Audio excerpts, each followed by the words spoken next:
La siguiente conferencia va a ser impartida por el doctor Alejandro Illescas, que es el manejo de dispepsia.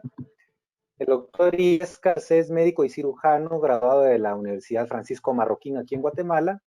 Hizo la especialidad de medicina interna en el Hospital Roosevelt en Guatemala. Hizo gastroenterología en Argentina en el Hospital General de Agudos José María Pena, una universidad de Salvador, ese es el nombre del hospital. Luego realizó endoscopía terapéutica en el Instituto de Gastroenterología Boliviano-Japonés en La Paz, Bolivia. Es socio de la Asociación Guatemalteca de Gastroenterología, así como de la Asociación Americana de Gastroenterología y la Asociación Americana de Endoscopía Gastrointestinal. Pues el tiempo es tuyo, Alejandro, y solo para recordarle a todos que al final pueden poner todas sus preguntas y aquí estamos para resolvérselas. Gracias. Gracias, Iván. Bueno, pasamos al tema de manejo de dispepsia. Los retos en el manejo de dispepsia, pues, uno muy importante es detectar aquella minoría de pacientes que puedan tener una enfermedad potencialmente mortal, como un cáncer gástrico principalmente, que la prevalencia aquí en Guatemala es bastante alta, y clasificar apropiadamente qué tipo de dispepsia es, porque el manejo puede ser algo distinto. Vemos aquí en estas gráficas que en un estudio de la comunidad vemos un síndrome de distrés postprandial mucho más frecuente que el dolor epigástrico, pero se pueden haber un poco de los dos en una minoría, mientras que lo que vemos en las clínicas pues es un poco más diverso y muchas veces tiene componente de ambas tipos de dispepsia. La dispepsia la podemos clasificar o definir como una molestia o un dolor en la parte superior del abdomen, crónico y recurrente. Hay quienes a uno le dicen en la clínica que tienen una mala digestión.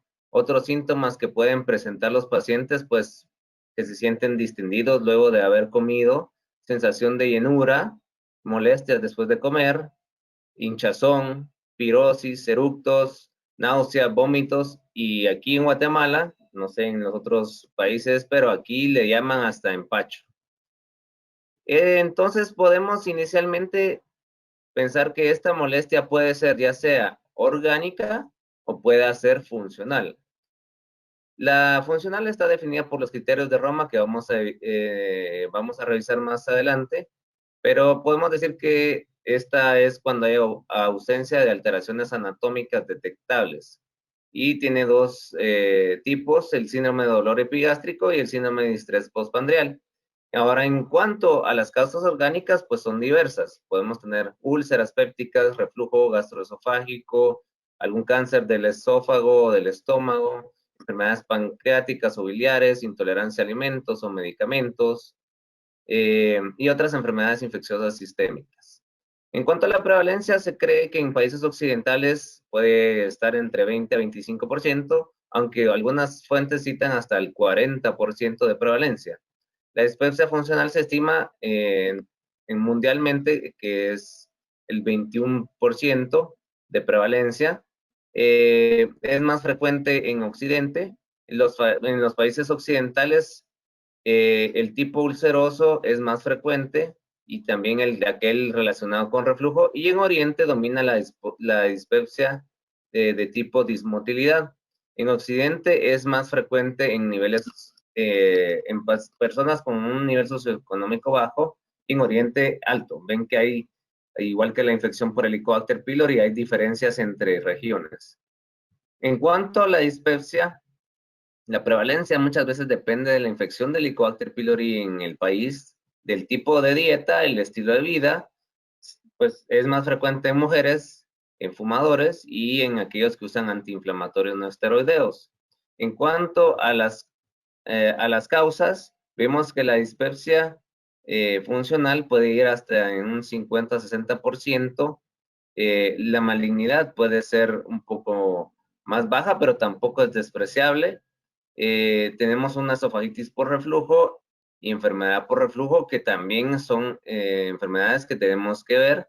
Y ven que las enfermedades pépticas, pues, son un poco menos frecuentes, ¿verdad? Y este pequeño porcentaje que es de malignidad es el que tenemos que estar muy, muy pendientes de que no se nos pase.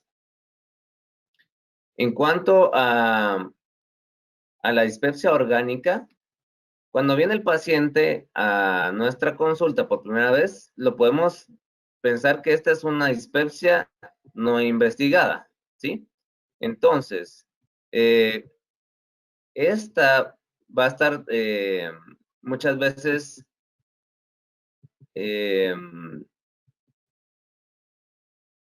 determinada si el paciente tiene signos o no de alarma, ¿verdad? Si el paciente está con una disfagia progresiva, pérdida de peso progresiva, más del 10% de su peso corporal, de su peso corporal actual, se le palpa una masa en el epigastrio, o hay anemia por deficiencia de hierro, vómitos persistentes. Entonces, eso es importante que nosotros lo identificamos rápidamente. En aquellos pacientes arriba de 55 años, de una vez debe hacerse una endoscopía. Si la endoscopía es anormal, pues ya tratar la causa de acuerdo a aquellas cosas que encontremos, ¿sí?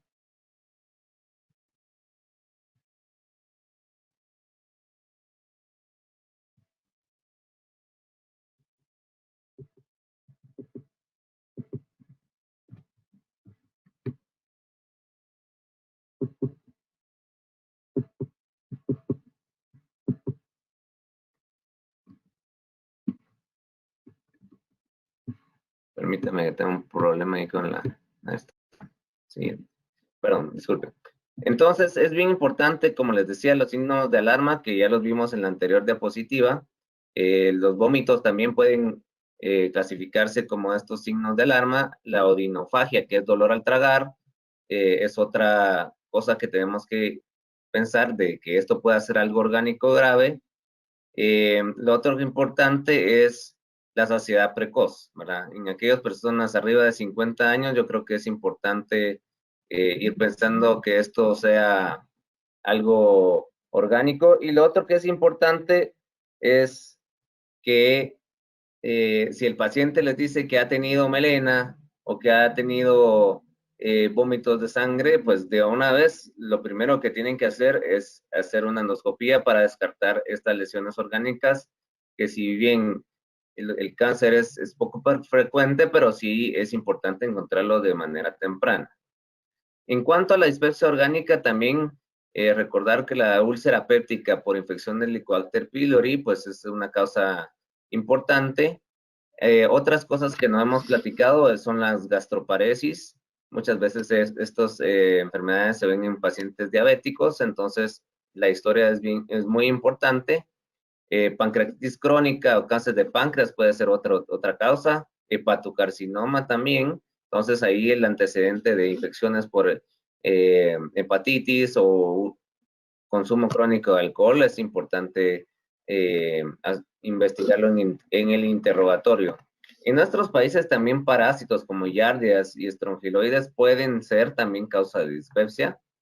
Enfermedad de Crohn o medicamentos son causas menos frecuentes, pero también en algún momento habría que pensarlo.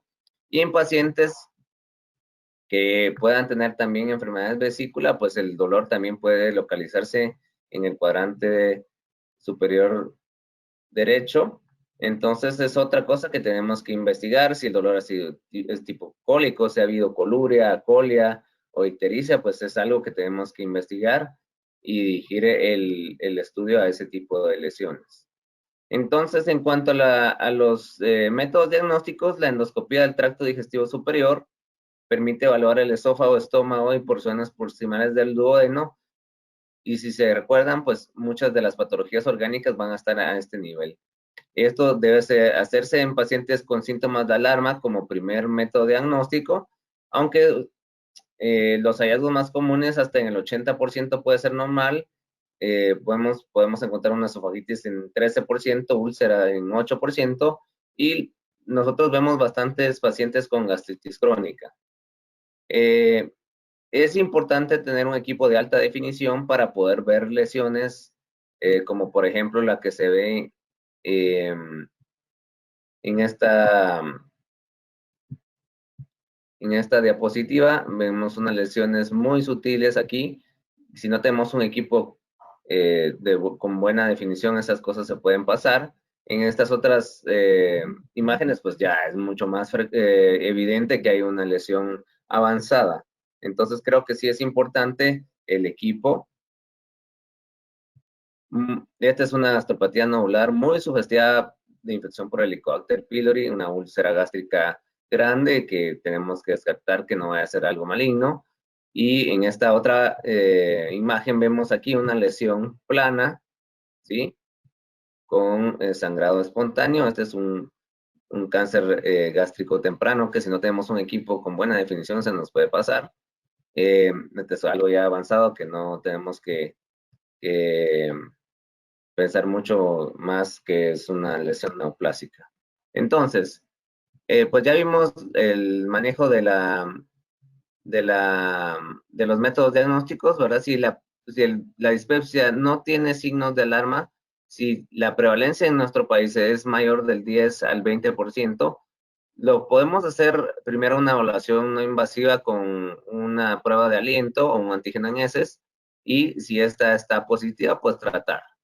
Si la prevalencia es baja, si la prevalencia, si el paciente tiene una alta posibilidad de que sea por Helicobacter pylori, pues habíamos hablado de poder dar una terapia empírica con inhibidores de bomba de 6 a 8 semanas. Si el paciente responde, entonces, pues ya no merece ninguna otra investigación, pero si el paciente no responde, pues ahí tenemos que ir a endoscopía para ver que no se nos están pasando ninguna otra cosa.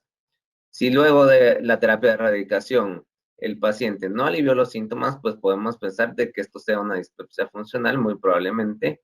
Ahora, si el paciente no mejora con el tratamiento y la endoscopía es negativa para una patología del esófago, estómago, duodeno, pues ya tenemos que investigar si no hay algo en páncreas, en vía biliar, o en el hígado, con una tomografía o un ultrasonido. Si los síntomas del paciente son más sugestivos de una enfermedad por reflujo, pues podemos dar una prueba terapéutica de 6 a 8 semanas con inhibidores de bomba.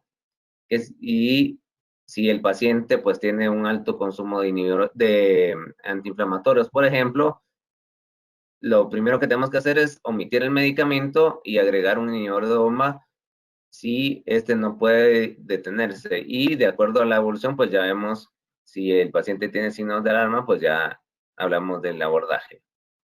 En cuanto a la infección por el Helicobacter pylori, la dispepsia funcional, la prevalencia del Helicobacter pues puede ser un 20% en Norteamérica y hasta un 80% en algunos países de Europa. El papel del Helicobacter pylori en la dispepsia funcional es incierto, pero se han hecho estudios en los cuales se concluyeron que luego de tratar a estos pacientes, uno tiene que tratar 14 pacientes para que uno de ellos mejore. O sea, que se ha visto que el tratamiento con el Helicobacter pylori en dispepsia funcional no es de gran beneficio, ¿sí? En cuanto a el enfoque diagnóstico en pacientes que no tengan síntomas de alarma, si los síntomas son más sugestivos de una enfermedad por reflujo, como les decía, la prueba terapéutica por 8 semanas. Si el paciente alivia, pues no hay que hacer ninguna otra acción, pero si el paciente persiste, pues ya procedemos a investigar el Helicobacter pylori, siempre suspendiendo 2 semanas por lo menos los inhibidores de bomba, o inclusive ya estaría justificado de alguna manera también hacer una endoscopía. La dispepsia funcional, según los criterios de Roma, se define como aquella enfermedad que tenga uno o más de los siguientes síntomas: plenitud postprandial, saciedad precoz, dolor epigástrico o quemazón epigástrica, y que estén que no haya evidencia de ninguna otra enfermedad orgánica que explique estos síntomas. Esta usualmente inicia 6 meses antes de que el paciente se presente a la clínica y debe estar presente en los últimos 3 meses. Como les decía, hay de 2 subtipos, está el distrés postprandial y el síndrome de dolor epigástrico. En cuanto a por qué se ocasionan los síntomas en la dispepsia funcional, pues se han documentado trastornos diversos de la motilidad gástrica hasta un 80%. Se ha visto que pacientes puedan tener un vaciamiento gástrico retardado, trastornos de la acomodación gástrica de los alimentos, hipersensibilidad a la distensión gástrica, eosinofilia duodenal. Esto es algo muy reciente, como podemos ver en esta gráfica. También se ha visto una respuesta inflamatoria en aquellas biopsias y también la infección por Helicobacter pylori puede tener un papel importante, aunque ya vimos que en menor magnitud. La disfunción sensorial o hipersensibilidad visceral es otro componente que tenemos que tener presentes como parte de la fisiopatología de los síntomas del paciente.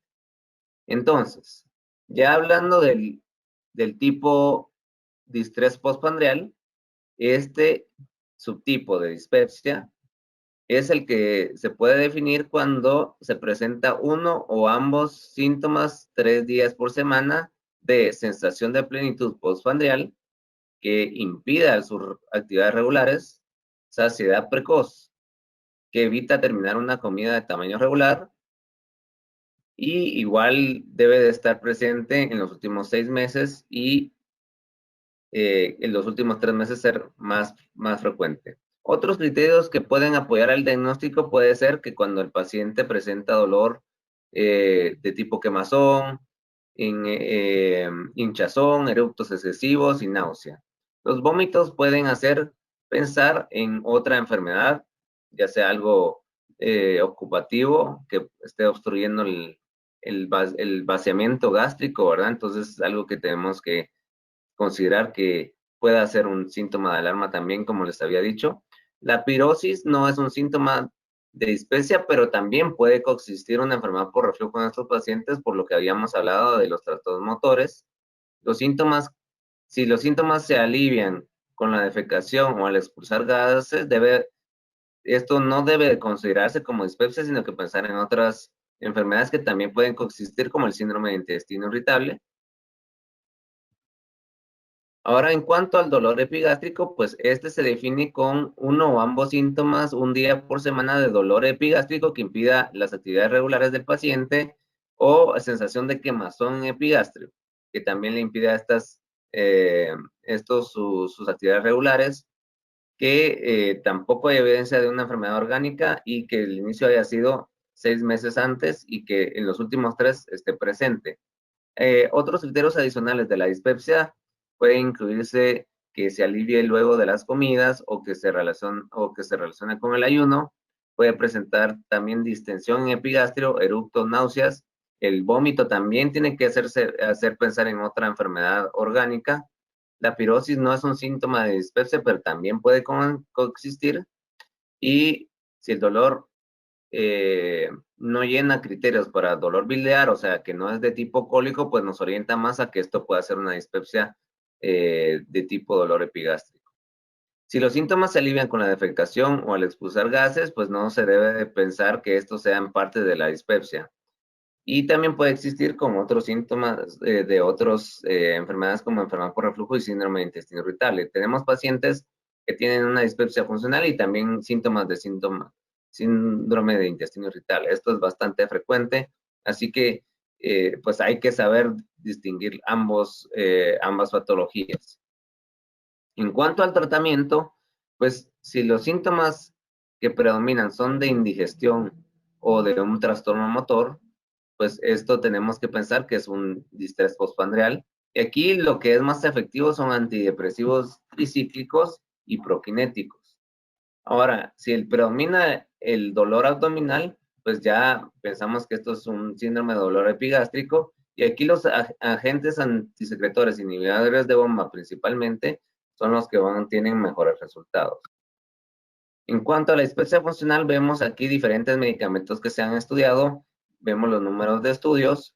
Vemos que el número necesario a tratar con los antidepresivos tricíclicos es de 2 pacientes, ¿verdad?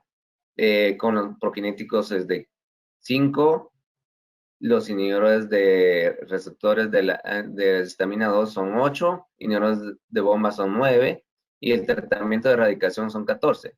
Entonces vemos que en la dispepsia funcional los antidepresivos tricíclicos tienen bastante buen resultado, aunque la calidad de los estudios es muy bajo, ¿verdad? Y los prokinéticos tienen bastantes estudios, pero también la calidad de los estudios ha sido baja. En cuanto a los prokinéticos, este estudio de metaanálisis vieron que son bien tolerados, exceptando la cisaprida, que no se debería usar más, y estos reducen mucho los síntomas dispépsicos en ambos tipos de dispepsia funcional, con un número necesario a tratar de 7, pero no mejoraron la calidad de vida. Los asiáticos y pacientes de Occidente se benefician, pero también los asiáticos tienen una mejor respuesta. No hay, y también pues no hay suficiente evidencia para que los prokinéticos sean superiores a otros tratamientos en la dispepsia funcional, pero sí vemos un beneficio clínico del uso de estos pacientes.